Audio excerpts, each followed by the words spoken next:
So it seems we have new footage for The Legend of Zelda Tears of the Kingdom. It recently dropped and it is pretty good and it looks pretty interesting, so we're going to comb through that. We're also going to talk about the marketing that Nintendo is doing for this game right now, as well as what the Amiibos do in The Legend of Zelda Tears of the Kingdom. It also seems that there are some photos going around of The Legend of Zelda Tears of the Kingdom on the Nintendo Switch home screen, which means it could have leaked out. I'm going to give my thoughts on that and say whether I think it's real or not. Real quick guys, my goal is to reach 29,000 subscribers by the time Tears of the Kingdom comes out, so if you guys want more Tears of the Kingdom news, the reviews, and all that great stuff that comes with Nintendo channels, make sure you guys subscribe. So The Legend of Zelda Tears of the Kingdom is just 20 days out. It's been quite a ride since it was announced. I mean, we were waiting for gameplay on this game for so long, and then we finally got it, and then we got more trailers, and just general excitement around The Legend of Zelda Tears of the Kingdom is at an all-time high, and it's just getting more and more exciting as we get closer to the release date. And of course, as we get closer to the release date, more gameplay for Tears of the Kingdom will come out through Nintendo's marketing for this game, and that's exactly what happened. We got new gameplay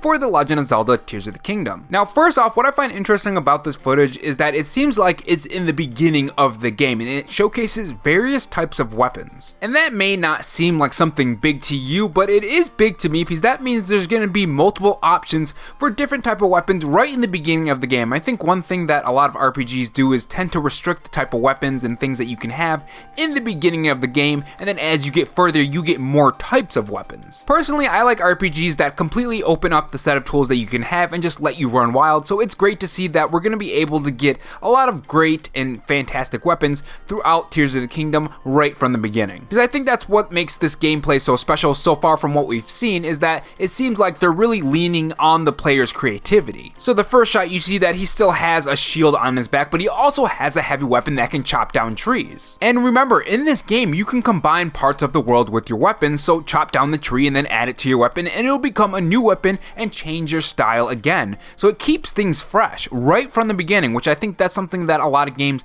really have to do. They have to grab you right from the beginning and kind of hook you into the gameplay, and I'm glad that that happens in this game. Potentially, I haven't played it yet, so I don't know, but just from face value, it seems like that's what's happening here. Now, the next shot shows Link fighting one of those robots from the 10-minute gameplay trailer that we got about 2 or 3 weeks ago. Now, one thing I find very interesting and kind of cool is the enemies in this game, specifically when you compare this shot to this shot from the gameplay that we got about 2 or 3 weeks ago. It's the same exact enemy, but they're holding 2 different weapons, which means enemies can have various different weapons when you come across them. So that's another detail I picked up on, and that's really great because it's going to make the gameplay very fun and kind of keep you on your toes when you're moving throughout this world. Not only that, but it will make multiple playthroughs extremely fun because you're going to be having different things all the time. I think sometimes open world games can have the samey vibe. A lot of enemies can be the same thing, so it's cool to have some variety for the enemy. Now, the next shot actually gives us a look at what happens when you combine a branch with that heavy weapon that we saw in the first trailer shot. So if you pause this trailer, you can see that Link attached that branch that dropped off of that tree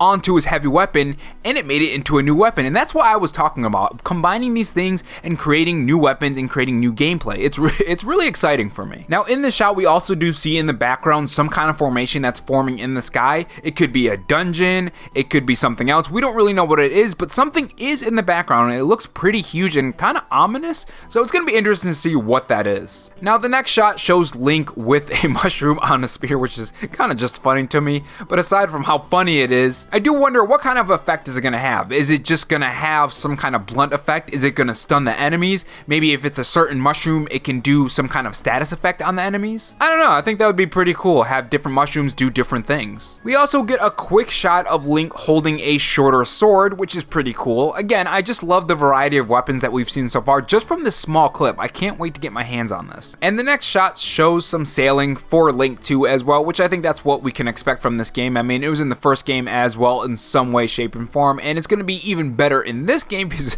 we're going to be able to build our own boats, which is just going to be fun. I really wonder, like, how far can we take the building in this game? We get another good shot of Link doing his spin attack, and the next shot is an interesting flying machine. Now, one thing I do find very interesting is it looks like this shouldn't be flying. it really does seem like it should be tipping over completely, so I wonder if there's something to make it stable. I wonder how it's controlled. I wonder how it flies too. How are the controls when you're flying these things? How fast can you go? There are a lot of questions I do have for the building in general, and I think that's part of the fun for Tears of the Kingdom, is just all of these things that we're wondering on how far can we take these things, just from creativity and just what we can do with the open world, and just how crazy can things get in this game. I mean, that's why I'm excited anyways. I don't know about you guys. That's one of the things that I'm most excited about this game, because I'm a very creative person, so that's something I'm really excited for. I don't know why I keep saying excited. Now the trailer continues to show a little bit more shots of the gameplay with Link with his bow and the same weapon that we saw previously, but this shot right here with his bow, I do find those buildings extremely interesting because they don't really seem like they're part of the world, if you know what I mean. And will we have a sort of base of operations that we can make our own? Or this could just be a random house throughout the world. That's 100% possible too. Now the next shot actually shows a weapon that we haven't seen too much from. We saw it in, I think it was the second trailer, and it was in a cave, and Link did this lunge attack and a large explosion came from an orb that appeared from his weapon. Now this also seems to be the same kind of weapon, but instead of it being what it seems in the first trailer was a fire attribute, this seems something different. So I do wonder what that weapon is. Did he combine that with something, maybe like an enemy part, or like what is it? Because it looks very fun to use. Now the next shot I want to talk about is this shot right here. It seems that Link breaks some kind of rock and some kind of material is embedded in that rock. Now I do wonder if this material has anything to do with the gameplay, the mechanics, or maybe upgrading your abilities, or maybe it's just a material that you can combine with your weapons. It's pretty interesting because it's obviously something different than regular rocks, so I wonder what it is. It is the same color that keeps things together when you're building, and overall the color of Tears of the Kingdom, which is a bright blue, teal I guess you would call it. So I do wonder what this material is. We also get a new shot of Link fighting a giant robot, basically. That's basically what it is. And one thing that I found very interesting is if you pause it on the right frame, you can see a sort of sigil under the armpit of, I guess, this golem you would call it. Also see some kind of energy within its chest as well, so I do wonder what that is. Is it its weak spot? Is that something that we can hit and it will do a critical hit?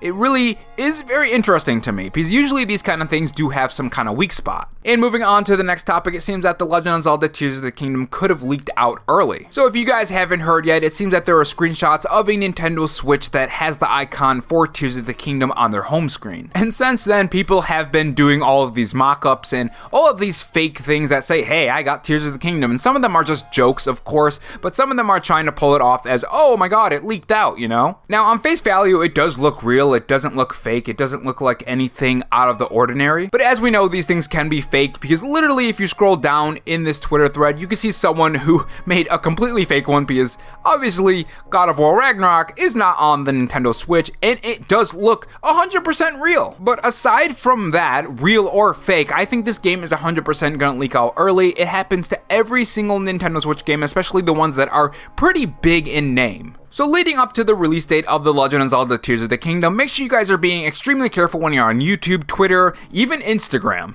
Specifically YouTube, because YouTube does recommend content that you've watched that is similar to what you've watched in the past. So if, say, someone uploads the end of Tears of the Kingdom, that's naturally going to get a ton of traction on YouTube, and it might be recommended to you, and something in the thumbnail might spoil the ending for Tears of the Kingdom for you. So just be careful out there. And moving on, we do have some more information on The Legend of Zelda Tears of the Kingdom and what amiibos do what in the game. So the Link Rider from Breath of the Wild, Link from Majora's Mask, and Zelda and Loftwing from Skyward Sword, and Link from Tears of the Kingdom all give you a unique paraglider, and it also gives you weapons and material. Now the Link from Ocarina of Time, Zelda 1, and the Wolf Link / Mipha also gives you some interesting things. It's just weapons and material, but it's always good to have some extra stuff on hand, especially if your weapon just breaks and you need a new one. Now the Super Smash Bros. Zelda related amiibos are unknown at this time. Aside from those, the Bokoblins also give you weapons and material, and the rest are unknown. That is until you get to the Link from Skyward Sword, which also gives you weapons and material, and then the Link from Link's Awakening is also unknown. Toon Link also gives you weapons and material, and and the Toon Link from, I don't know why it says that. It says Wind Waker twice for some reason, but the Wind Waker Toon Link gives you weapons and material. And any other amiibo that really isn't Zelda, that's also unknown as well, but most likely weapons and material. And that is all I have for you guys today. Make sure you guys tell me your thoughts on all the things we discussed in the comment section below. And again, my goal is 29,000 subscribers, so if you enjoyed this video, leave a like, comment, and of course subscribe. Thanks for watching guys, and I'll see you in the next video.